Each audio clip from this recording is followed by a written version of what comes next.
Hello and welcome to my weekly horoscope for week commencing the 25th of April. This is for the Sun or the Ascendant. I'm going to give you the key details to look out for, but then go on to give you each of the 12 zodiac signs in detail. So please stay with me for them. Now, of course, this week sees a stunning black moon, a solar eclipse in the sign of Taurus on Saturday, the second new moon of this month. The first occurred on the 1st, but this one links in a sextile with Mars, the planet of drive, of instant gratification.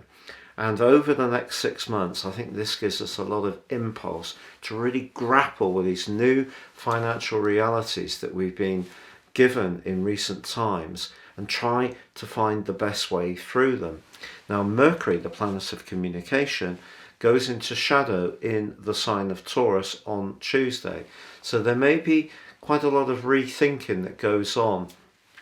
Perhaps we are going to see changes, and changes coming quite frequently. Later this week, on Friday, Mercury moves into its home zone of Gemini, or one of its two home zones, but it will rewind back into Taurus in time. So we need to continue to think with as much dexterity and ingenuity as we can muster, not least because, of course, we have Uranus in the sign of Taurus as well, which is the planet of truth, and it's asking us to be more honest about our consumptions, perhaps of those those traditional fuels that we've become very dependent on, and just try to find more ways to flex around how we make food, how we eat food, how we consume energy, the way that we use any money we do have as effectively as possible.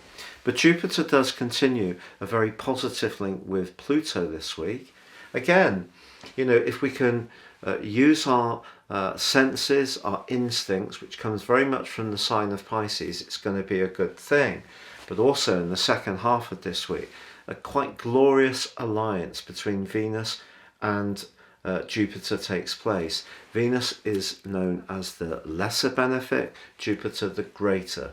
They come together in an exact alliance where Venus is exalted and Jupiter the traditional ruler of Pisces. This can be really lucky for some people.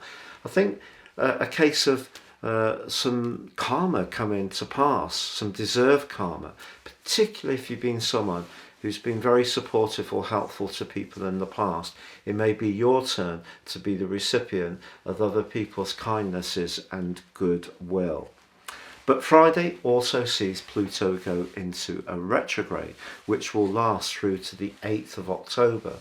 Pluto in Capricorn is very much about traditional power, but because Pluto is going to be moving for 2.5 months in 23 into Aquarius, and then into the sign of Aquarius for a longer period of time in 24, we're going to see some of those old power structures really being eroded. Perhaps some of the power that's being imposed in a negative way at the moment will make way. Let's all hope that might be the case. But please stay with me for your zodiac forecast. But if you would like to ascend above this information and grapple with more serious astrology, give me 3 pieces of your personal information of time, date and place of birth, and I will give you a roadmap that you can steer your whole life with, future forwards. This is with my special offer, which has 30% off with a character analysis and a 12-month forecast. Gain searing insights to guide your moves, but also unlock your true potential. Please see the link beneath this video. Also, if you're new to my channel, I'd be honoured if you would subscribe. Please click or tap on the bell notification symbol. And if you'd like to get your free written daily horoscope fired to your device each morning, please see also the link below. Hello Libra, and welcome to your weekly horoscope for week commencing the 25th of April. We've got 2 big changes this week.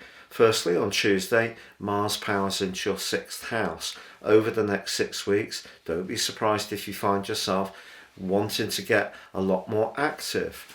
Now, for many of us in the Northern Hemisphere, that could be about wanting to tone ourselves up in order to, go on vacation, on holiday later in the year. But in a more serious context, Mars moving into this area can see you have more stamina. So whether it's at work or it's in a more personal exercise context, you could find yourself wanting to push yourself a little harder. But your ruler Venus is connecting beautifully with Jupiter this week, and these are the two planets of fortune. And so if you're looking for a new job or a new role, then that connection suggests that you can present yourself very positively if you're lucky enough to be having an interview, doing a presentation, or in some ways trying to realign your approach to draw new opportunities to you. If you're single, it's possible that you could meet someone in a very mundane location, even through your work. But of course, Mercury, the planet of communication, is moving this week on Friday into your sister air sign of Gemini. And that's very much to do the 9th house with travel, widening our horizons, and perhaps networking more freely. But of course, the solar eclipse, which does occur on Saturday, is in the 8th house, very much a sector of transformation, and it is very close to Uranus.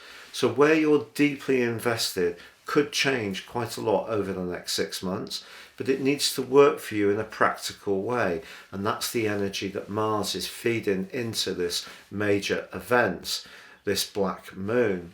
But also with Pluto going retrograde on Friday, which is going to go on through to October, this continues to be a time when getting the base of your world, whether it's home, family, emotions, working as well as possible, is important to flourish outside of those areas. But some big change, some big transformation could definitely enter your situation over the next half year, and it's just managing it in a way which works for you, that makes it feel that you have a sense of control, and some details are going to be important to that. So if you're someone who's naturally laid back and a bit of a big thinker, and because yours is an air sign, you can be quite intellectual in your outlook, you're being asked to think about the everyday processes in order to manage any big change that goes on in your situation during this period of time.